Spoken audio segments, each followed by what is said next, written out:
এই বর্তমান সরকার ক্ষমতায় আসার আগে প্রতিশ্রুতি দিয়েছিল জাতিকে তারা জুলাই সনদ অক্ষরে অক্ষরে বাস্তবায়ন করবে, কিন্তু আজকে অবস্থা দৃষ্ট মনে হচ্ছে তারা শুধু জুলাই সনদকে অস্বীকারই করে না, জুলাইয়ের চেতনাকে তারা আজকে নস্যাৎ করার জন্য বিভিন্নমুখী ষড়যন্ত্রে লিপ্ত হয়েছে।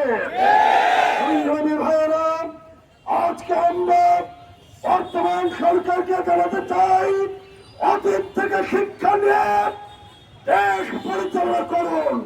জামায়াত ইসলামী বাংলাদেশ একটি দায়িত্বশীল সংগঠন হিসেবে এই সরকারকে সুন্দরভাবে 5 বছর দেশ চালাতে দিতে চাই।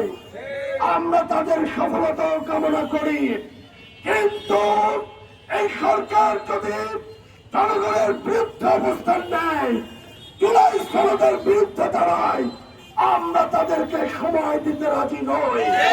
জনগণকে সাথে নিয়ে আমরা সরকারের যে কোনো দেশ বিরোধী, জুলাই বিরোধী, জুলাইয়ের চেতনা বিরোধী কর্মকাণ্ডকে আমরা নস্যাৎ করে দেব ইনশাআল্লাহ।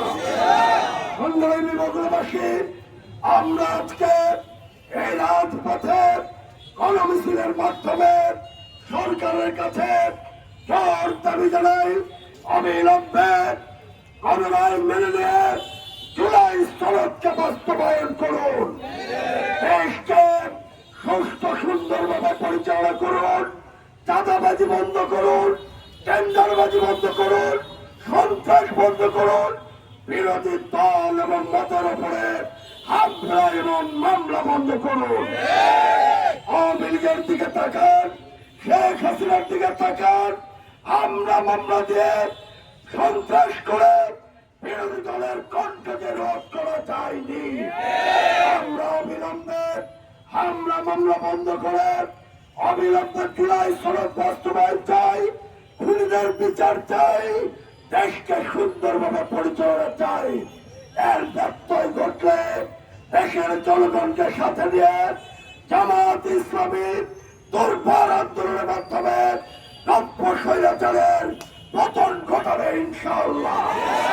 আমি আশা করি সরকারের শুভপুত্রতা হবে, সুন্দরভাবে দেশ পরিচালনা করবে, বিরোধী দল মতকে শ্রদ্ধা করবে, আইনের শাসন প্রতিষ্ঠা করবে, মানুষের মৌলিক অধিকার নিশ্চিত করবে, ভাত কাপড় বাসস্থান শিক্ষা চিকিৎসার গ্যারান্টি দেবে।